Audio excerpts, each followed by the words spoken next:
Hello everyone, কেমন আছেন আপনারা? আশা করি সকলেই ভালো আছেন। আজকে মেনলি হচ্ছে আমার যে খরগোশগুলো ছিল, দুটো খরগোশ এনেছিলাম। তো তারপর আরেকটা খরগোশ মেল আমার পাশের বাড়ি থেকে একজন দিয়ে গিয়েছিল। তো মেনলি হচ্ছে মেলটা অনেকদিন ছিল, তো আজকে সকালবেলা ঘুমে থেকে উঠে দেখলাম নাকি খরগোশগুলি এখন বাচ্চা দিয়ে দিয়েছে।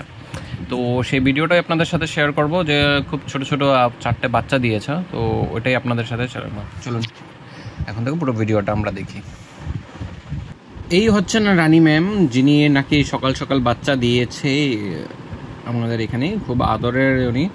তো উনি হঠাৎ করে দেখলাম আমি সকাল সকাল লুম ছিঁড়ছিল, তো লুম ছেড়ার পরে তো অত নোটিস করিনি। তারপর তো বের চলে গেলাম, তো কিছুক্ষণ পরে এসে আবার দেখতে পাই নাকি ওর বাচ্চা দুটো দিয়েছে। তো দুটো বাচ্চা দিয়েছে, তো প্রথম বুঝতে পারিনি যে কিসের বাচ্চা, মানে ওর বাচ্চা নাকি ওইটার বাচ্চা, মানে আমার যে সাদা যে ফিমেলটা আছে আরেকটা, ওটার বাচ্চা হবে। তো সেখানেও কনফিউশন ছিলাম। তারপর দেখলাম নাকি না ওই বাচ্চা দিয়েছে।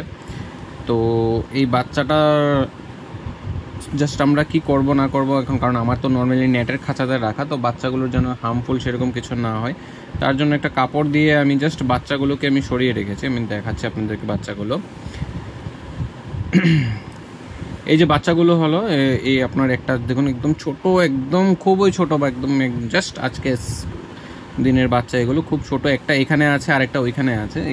এখানে আমি সবগুলো বাচ্চাকে আমি একসাথে করে রেখেছিলাম, বাট মাটা নাকি বাচ্চাগুলোকে সরিয়ে দেয়, একবার একটা এখানে থাকে আর একটা ওইখানে থাকে, সরিয়ে দেয়। আর একদম প্রচণ্ড লুম ঝরে আছে, দেখুন আপনারা দেখতে পাচ্ছেন এখানে প্রচণ্ড লুম ও ঝরে রেখেছে ওর জন্য, মানে বাচ্চাদের জন্য, যেন ওদের ঠান্ডা না লাগে, একদম ভালোভাবে যেন থাকতে পারে।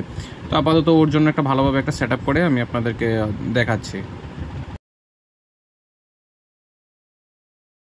তো এই হলো আমার এখানে 4টে বাচ্চা, যেগুলো একদম খুবই খুবই সুন্দর দেখতে। 4টা বাচ্চা সম্ভবত এগুলো মার মতোই হবে, কালো সাদার মধ্যে হবে। একটা বাচ্চা হয়তো হোয়াইট বেরোতে পারে, বাট আমি শিওর না। যে মাটা আবার বেরিয়ে গেছে ঘর থেকে, জাস্ট আমি ও বাচ্চাগুলোকে দেখছি আর মাটা বেরিয়ে গেল ওই দিক দিকে। এটা হচ্ছে ওর পাশে এটা ফিমেলটা, ও দৌড়াচ্ছে সূর্য একদম পুরা পুরা বাড়িতে, ওরা একদম দৌড়ে ঘুরে পুরো সারাক্ষণ খালি ঘুরে ঘুরে ঘুরে।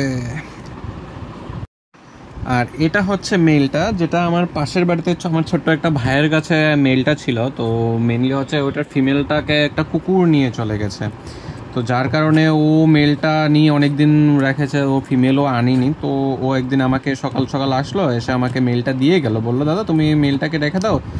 সো আজকের ভিডিওটা এই পর্যন্তই, দেখা হবে আপনাদের সাথে নেক্সট ভিডিওতে। বাচ্চাদেরগুলোর জন্য আমি রেগুলার আপনাদেরকে আপডেট দিতে থাকবো, বাচ্চাদের জন্য কী হচ্ছে না হচ্ছে, বাচ্চারা কীরকম আছে না আছে সবগুলো আপডেট দিয়ে দেবো।